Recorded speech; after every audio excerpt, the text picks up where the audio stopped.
पालिकाओं का गठन किया, 84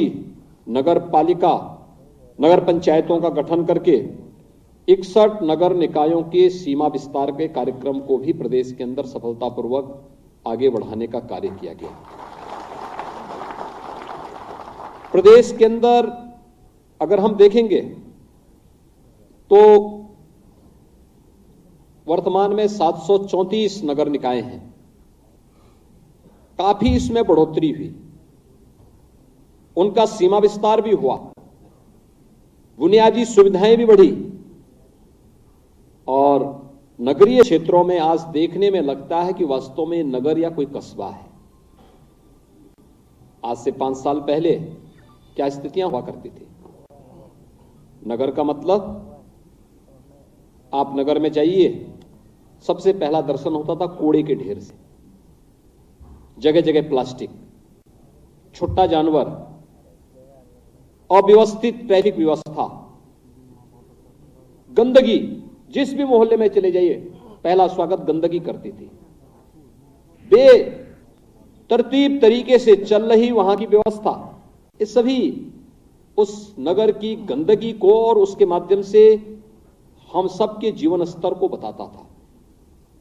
लेकिन हम सब आभारी हैं प्रधानमंत्री मोदी जी के, जिन्होंने 2 अक्टूबर 2014 को स्वच्छ भारत मिशन देश के अंदर लागू किया और जब देश के प्रधानमंत्री ने स्वयं अपने हाथों में झाड़ू लेकर के वे सड़कों पर निकले थे तो बहुत सारे लोग उस समय हंसे थे। लेकिन आज प्रधानमंत्री मोदी जी की उस दूरदर्शिता का पूरी दुनिया कायल है। पूरी दुनिया इस बात के लिए अभिनंदन करती है कि वास्तव में भारत को एक विजनरी लीडरशिप मिली है प्रधानमंत्री मोदी जी के नेतृत्व में, जिन्होंने उस यानी विकास की प्राथमिक इकाई, हम दीपावली के अवसर पर अपने घरों पे सफाई पुताई करते हैं क्योंकि हमारी मान्यता है जब घर में सफाई होगी, लिपाई होगी तो ही लक्ष्मी का वास होगा। गंदगी में समृद्धि नहीं आ सकती, स्वच्छता में ही समृद्धि का रास्ता खुलता है और दीपावली एक उदाहरण आप सबके सामने है। और प्रधानमंत्री जी ने उसी को ध्यान में रख करके स्वच्छ भारत मिशन को एक अभियान के रूप में लिया, जन आंदोलन के रूप में लिया और आज आप देख सकते हैं नगरीय क्षेत्रों में कितनी स्वच्छता है। मैं पिछले दिनों गोंडा गया था, जब 2017 में, मार्च 2017 में मुझे मुख्यमंत्री बनाया गया था और उस समय स्वच्छता की रैंकिंग आई थी, देश के अंदर सबसे गंदा नगर गोंडा था, गोंडा का नाम आया था।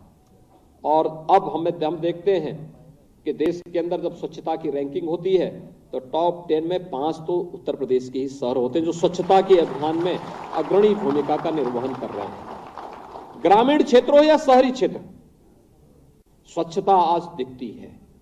प्लास्टिक बैन हुआ है, कूड़े के ढेर समाप्त हो रहे हैं। हमने उसको आधुनिक वैज्ञानिक तरीके से निस्तारण की प्रक्रिया को आगे बढ़ाया है, वेस्ट को एनर्जी में बदलने का कार्य किया है, लोगों के जीवन स्तर को सुधारने के लिए नगरीय क्षेत्रों में तमाम प्रकार की योजनाओं को आगे बढ़ाया है। मुझे बताते हुए प्रसन्नता है, देश के अंदर 100 स्मार्ट सिटी बन रही है। उत्तर प्रदेश की 10 शहर इस योजना के अंतर्गत चयनित हैं। 7 नगर निगम बचे थे।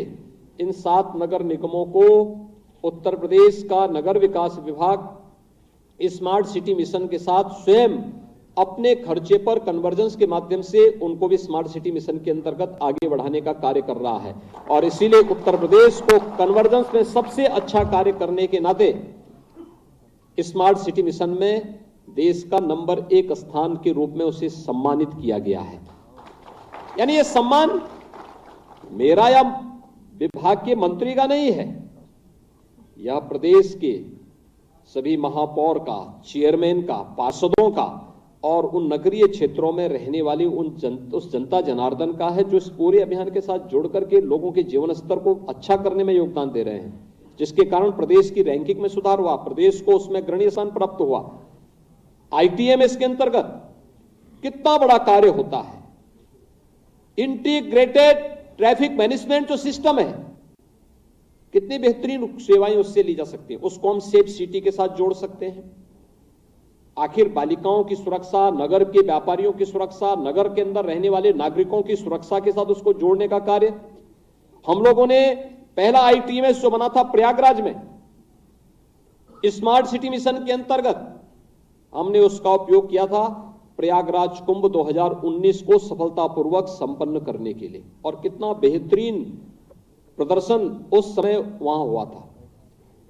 उत्तर प्रदेश का कोरोना प्रबंधन देश के अंदर सराहा गया, और कोरोना प्रबंधन में जो सबसे बड़ी भूमिका थी उसमें हमारा इंटीग्रेटेड कोविड कंट्रोल सेंटर की थी, जिसको हम लोगों ने जहां जहां आईटीएमएस बने थे उसका भी उपयोग किया, कुछ जगह हमने और भी लगाए, और उसका परिणाम था कि हम लोगों ने पूरे प्रदेश के अंदर हर जनपद में कोरोना नियंत्रण के लिए कंट्रोल रूम स्थापित भी किए, और आईटीएमएस की उसमें बहुत बड़ी भूमिका थी।